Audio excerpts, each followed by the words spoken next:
Hi friends, welcome to Manhita creative thoughts. ఈరోజు ఈ వీడియోలో మనం బూందీ ఇంట్లోనే ఏ విధంగా ప్రిపేర్ చేసుకోవాలో చూద్దామండి. చిన్న చిన్న టిప్స్ ఫాలో అయితే బూందీ ప్రిపేర్ చేసుకోవడం చాలా ఈజీ.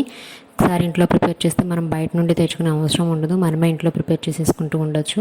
సో ఇప్పుడు బూందీ ఏ విధంగా ప్రిపేర్ చేయాలో చూద్దాము. ముందుగా ఒక మిక్సింగ్ బౌల్ తీసుకుని 1 కప్పు శనగపిండి తీసుకున్నానండి. ఇక్కడ నేను దీనిలోకి కొద్దిగా పసుపు, కొద్దిగా సాల్టు అండ్ అలాగే కాగుతున్న నూనె ఒక గరిటె వేసుకోవాలండి. నూనె వేయడం వల్ల బూందీ గుల్లగా వస్తుంది, క్రిస్పీగా కూడా ఉంటుంది. సో ఒక గరిటె కాగుతున్న నూనె వేసుకుని ఒకసారి మిక్స్ చేసుకోవాలి ఇవన్నీ కూడా. ఇదంతా కూడా కొంచెం మిక్స్ చేసేసుకున్న తర్వాత కొద్దిగా వాటర్ యాడ్ చేసుకుంటూ కలుపుకోవాలండి. వాటర్ కొంచెం కొంచెం యాడ్ చేయండి, ఒకటేసారి వాటర్ అంతా వేయొద్దు, ఎందుకంటే పిండిలో గడ్డలు కట్టేస్తుంది వాటర్ అంతా ఒకేసారి వేస్తే. సో కొంచెం కొంచెంగా వేసుకుంటూ మిక్స్ చేసుకోవాలి. ముందు కొంచెం చిక్కగా మిక్స్ చేసుకున్న తర్వాత వాటర్ యాడ్ చేసుకుని మనకు కావాల్సిన కన్సిస్టెన్సీకి కలుపుకోవచ్చు.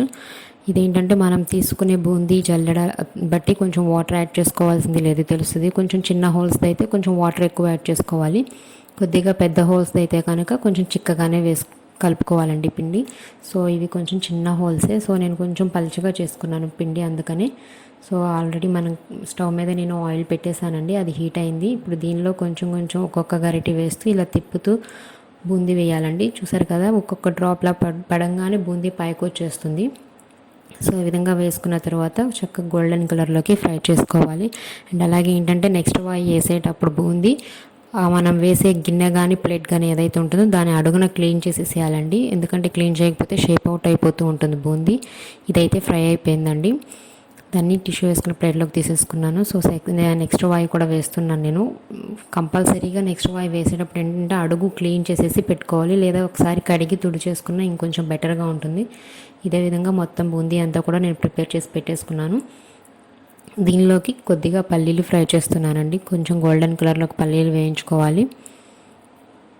చాలా పర్ఫెక్ట్గా వచ్చిందండి బూందీ. మనం గిన్నె కడిగి పెట్టకుండా, అదే అడుగు తుడిచి పెట్టకుండా కనుక మళ్ళీ బూందీ వేసేస్తే షేప్ అవుట్ అయిపోతూ ఉంటుంది, అడుగున పిండి ఉంటుంది కదా, దానివల్ల మనకి బూందీ పర్ఫెక్ట్గా రాదు. సో గిన్నె ఎప్పటికప్పుడు క్లీన్ చేసుకుంటూ వేసుకోవాలి. ఇక్కడ వచ్చేసి ఫ్రై చేసుకున్న పల్లీలు వేసేసానండి. అండ్ అలాగే కొద్దిగా కరివేపాకు కూడా ఫ్రై చేసేసి కలుపుకుంటున్నాను.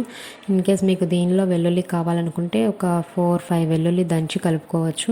అండ్ అలాగే టేస్ట్కి సరిపడినంత సాల్టు, కొద్దిగా కారం వేసుకుని బాగా మిక్స్ చేసుకోవాలండి. బూందీకి సాల్టు కారం కూడా బాగా పట్టేలాగా ఒకసారి మొత్తం కలుపుకొని ఇలా టాస్ చేసుకోవాలి ప్లేట్లోని.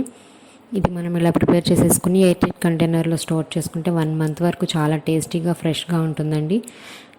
చూసారు కదా బూందీ ఏ విధంగా ప్రిపేర్ చేయాలో. తప్పకుండా ఈ రెసిపీని ట్రై చేయండి. ఈ రెసిపీ ఎలా ఉంది ఏంటి అనేది నాకు కామెంట్ రూపంలో చెప్పండి. అండ్ అలాగే నా ఛానల్ని ఫస్ట్ టైం చూస్తున్న వాళ్ళైతే తప్పకుండా లైక్ చేయండి, షేర్ చేయండి, సబ్స్క్రైబ్ చేయడం మాత్రం మర్చిపోకండి.